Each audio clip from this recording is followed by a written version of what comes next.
the reform and improvement efforts by the government extends across all our education subsector levels.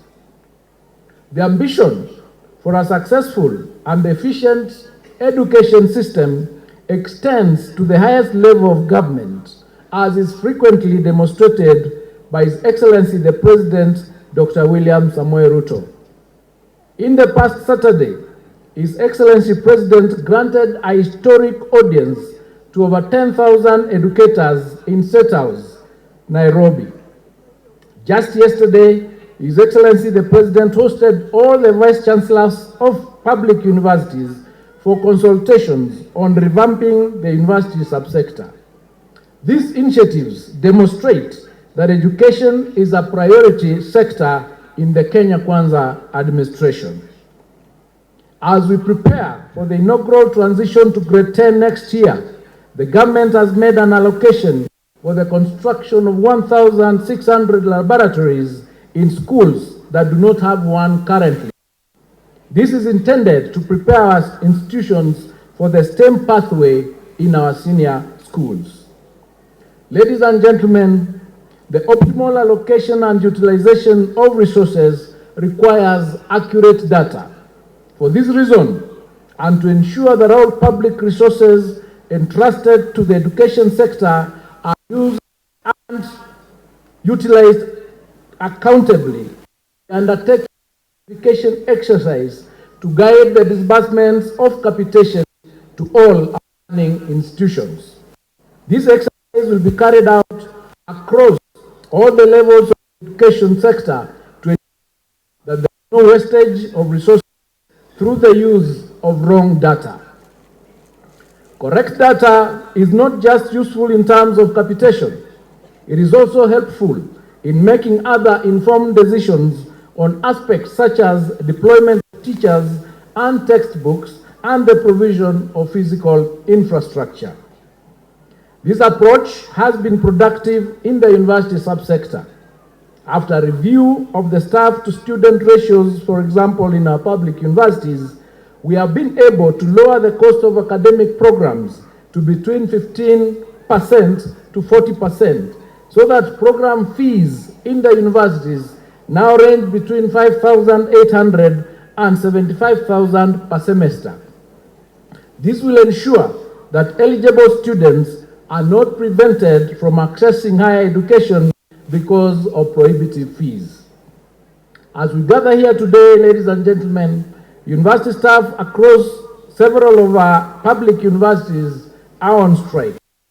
I reiterate my appeal to them to resume their duties and return to a constructive and structured process of addressing any grievances as the Employment and Labor Relations Court yesterday. Already, the government has honored its obligations under the 2017-2021 collective bargaining agreement by releasing 2.73 billion to universities, and that fund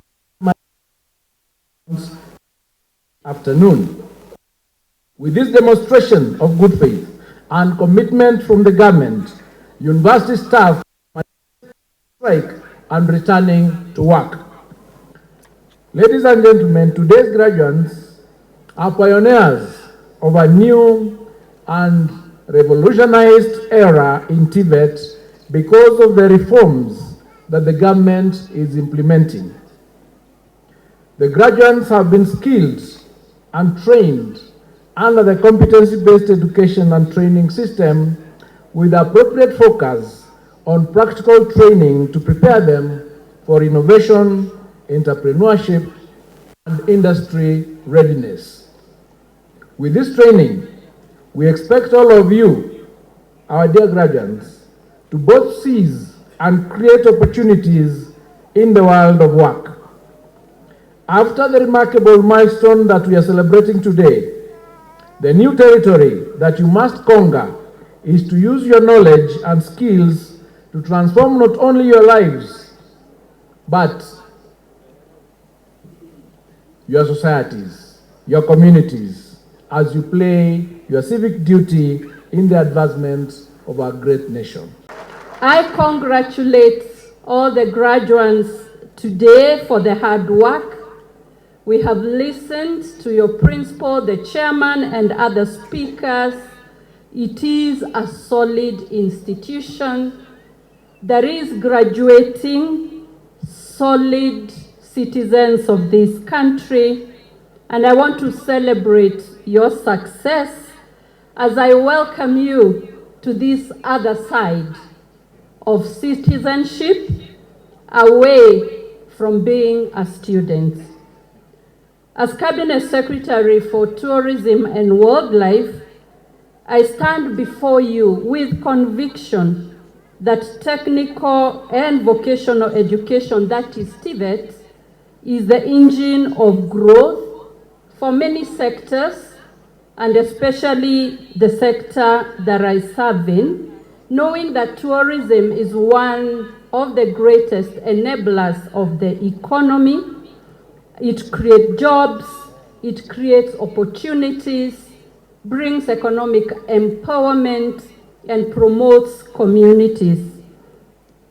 And graduates of this polytechnic have a unique opportunity to bring professionalism, creativity, and technology into tourism and conservation. Here in Nyandarua, we have many tourists who come here because we have good products.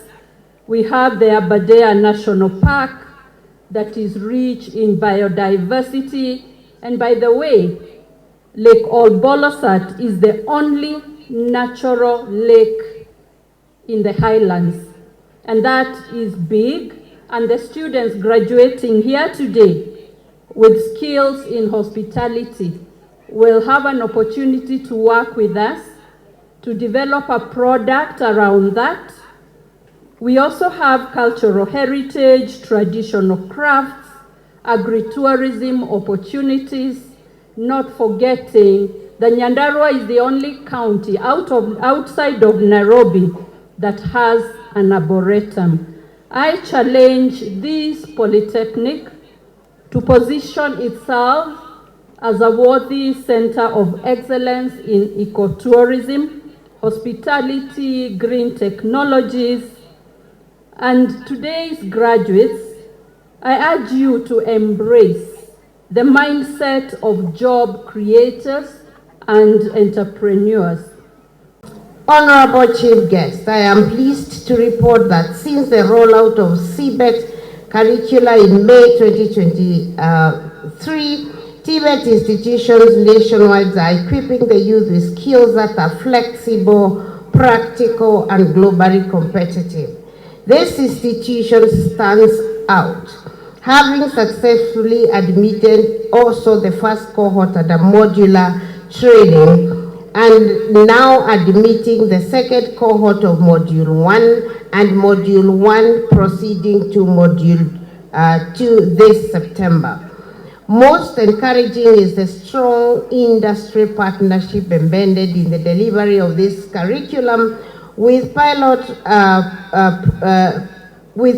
results showing high employment rates, a clear signal that these reforms are working. This is the power of TVET, opening doors of opportunity, creating pathways for lifelong learning, and positioning you to shape the future of our nation with confidence and purpose. As you step into the world beyond these gates, I remind you that you are the torchbearers of Nyandarua National Polytechnic. You carry with you not just the skills and knowledge, but also the values of integrity, innovation, and service. Go forth and be creators of opportunities, not just job seekers. We have rolled out our CBET curriculum, and we have also modularized all our curriculum. Our guest of honor, we have also assessed a number of candidates on RPL, and so far we have 74 of them who are waiting to graduate. We have strengthened collaborations with industry players to provide students with real-life work exposure through industrial mentorships, and apprenticeship programs.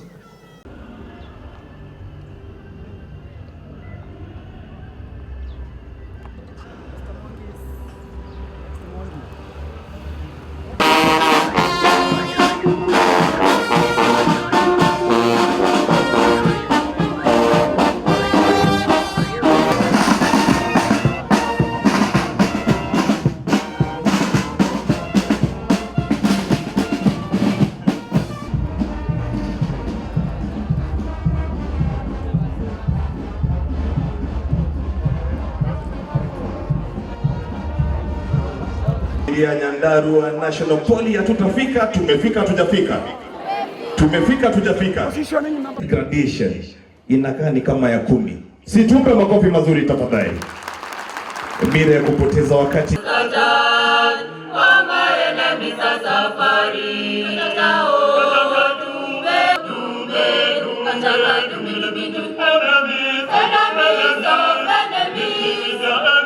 Tuweze kuingia tafadhali, tutajigawa vizuri,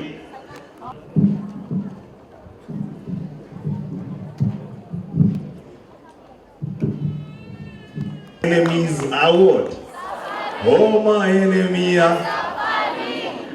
Oh my enemy. Watamaliza kujipanga, tutaweza kupata wimbo wa taifa, kisha tutaweza kuelekeza. Wow, tumpe makofi mazuri tena. Oh my enemies are suffering. Oh my enemies are suffering. Hereby constitute this assembly as a congregation of the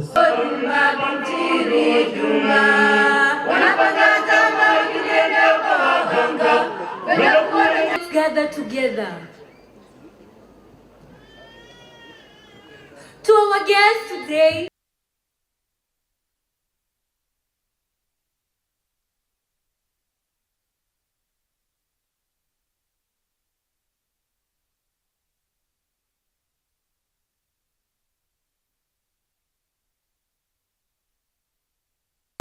kwenda kwa trainers, kwenda kwa very own ambaye ni mama yetu ametubeba zaidi. Unajua wakati utasikia mtu ameitwa special guest ni kumaanisha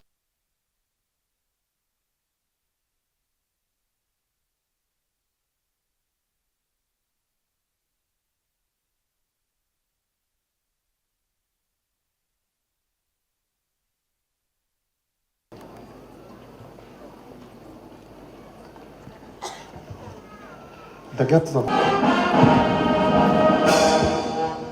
thank you.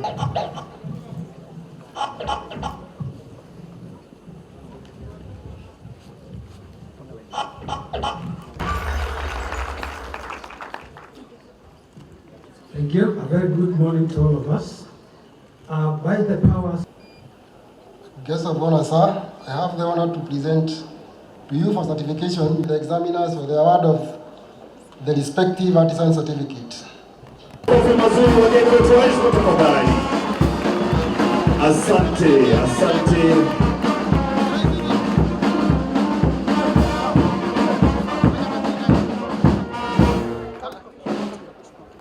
Tuweze kuwapa makofi mazuri tafadhali, wageni wetu wa heshima tafadhali, tuweze kuwakaribisha vizuri.